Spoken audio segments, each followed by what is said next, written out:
Welcome दोस्तों, आज हम लोग बिहार बोर्ड के 10वीं क्लास के हिंदी के पद भाग का 5 नंबर पाठ भारत माता के प्रश्न और उत्तर को पढ़ेंगे। भारत माता का वीडियो अपलोड कर दिया गया है। इसके प्रत्येक पंक्ति के व्याख्या के साथ अपलोड कर दिया गया है।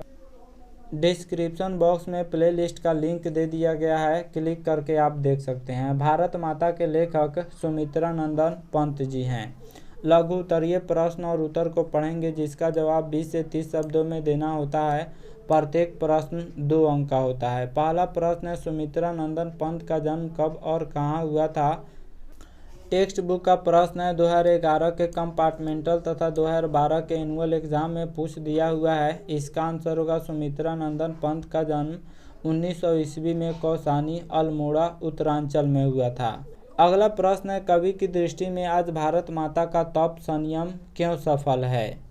यह टेक्स्ट बुक का प्रश्न है, 2011 के एनुअल एग्जाम में पूछ चुका हुआ है। इसका आंसर होगा, किंतु भारत माता ने गांधी जैसे पूत को जन्म दिया और अहिंसा का स्तन्यपान अपने पुत्रों को कराई है। अतः विश्व को अंधकार मुक्त करने वाली, संपूर्ण संसार को अभय का वरदान देने वाली भारत माता का तप संयम आज सफल है। जब भारत आज़ाद होता है तो कवि कहते हैं कि भारत का तप संयम आज सफल हुआ है, क्योंकि भारत माता ने गांधी जैसे पुत्र को जन्म दिया।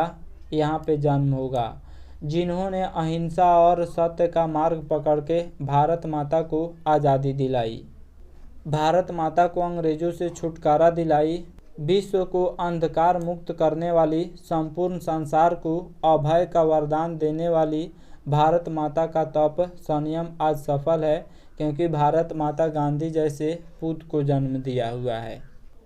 अगला प्रश्न है, भारत माता का हास भी राहु ग्रसित क्यों दिखाई पड़ता है। राहु ग्रसित का मतलब भारत माता पर ग्रहण क्यों लगा हुआ है।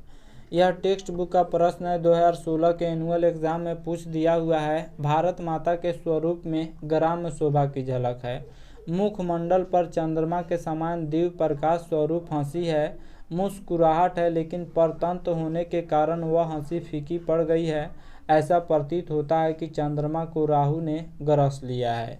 जिस तरह चंद्रमा पर ग्रहण लगता है तो चंद्रमा का प्रकाश फीका पड़ जाता है, इसलिए इसका भी प्रकाश फीका पड़ गया है। परतंत्र होने के कारण, गुलामी के कारण वह हंसी फीकी पड़ गई है। भारत के चेहरे पर, भारत माता के चेहरे पर जो मुस्कुराहट थी, जो हंसी थी, वह परतंत्रता के कारण फीकी पड़ गई है। अगला प्रश्न है, कभी भारत माता को गीता प्रकाशनी मानकर भी ज्ञान मूढ़ क्यों कहता है। भारत जैसे देश से गीता प्रकाशित हुई है।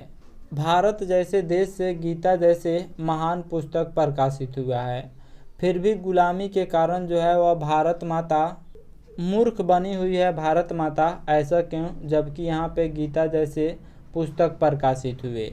इसका आंसर होगा, परतंत्र भारत की ऐसी दुर्दशा हुई कि यहाँ के लोग खुद दिशा विहीन हो गए।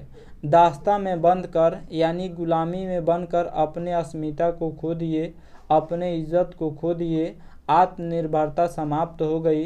इसलिए कवि कहता है कि भारत माता गीता प्रकाशनी है, फिर भी आज ज्ञान मूढ़ बनी हुई है, फिर भी आज भारत माता मूर्ख बनी हुई है। जो पूरी दुनिया को ज्ञान दी, वह भारत माता आज दुनिया में ज्ञान मूढ़ बनी हुई है, दुनिया में मूर्ख बनी हुई है। ऐसा क्यों हो रहा है, तो ऐसा परतंत्रता के कारण हो रहा है, ऐसा गुलामी के कारण हो रहा है। अगला प्रश्न है, कविता में कवि भारतवासियों का कैसा चित्र खींचता है।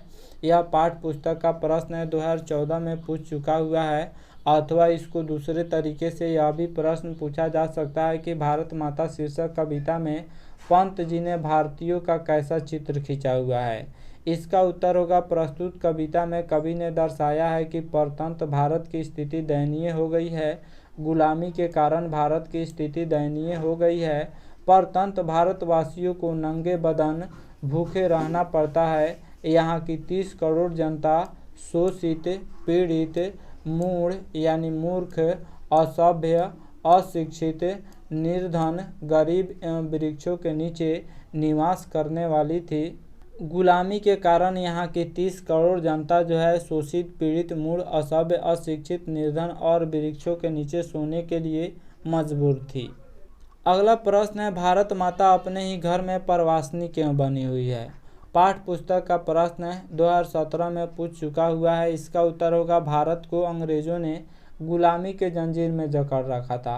परतंत्रता की बेड़ी में जकड़ी काल के कुचक्र में फंसी विवश भारत माता चुपचाप अपने पुत्रों पर किए गए अत्याचार को देख रही थी। इसलिए कवि ने परतंत्रता को दर्शाते हुए मुखरित किया है कि भारत माता अपने ही घर में परवासनी बनी हुई है। गुलामी की जंजीर में फंसी होने के कारण भारत माता अपने ही घर में परवासी बनी हुई है। गुलामी के कारण भारत माता को अपने ही घर में पराया कर दिया गया था। अगला प्रश्न है, कविता के प्रथम अनुच्छेद में कवि भारत माता का कैसा चित्र प्रस्तुत करता है, अथवा भारत माता कहाँ निवास करती है, अथवा भारत माता कविता में कवि भारतवासियों का कैसा चित्र खींचता है। टेक्स्ट बुक का प्रश्न है, 2013 और 2012 के एनुअल एग्जाम में पूछ चुका हुआ है।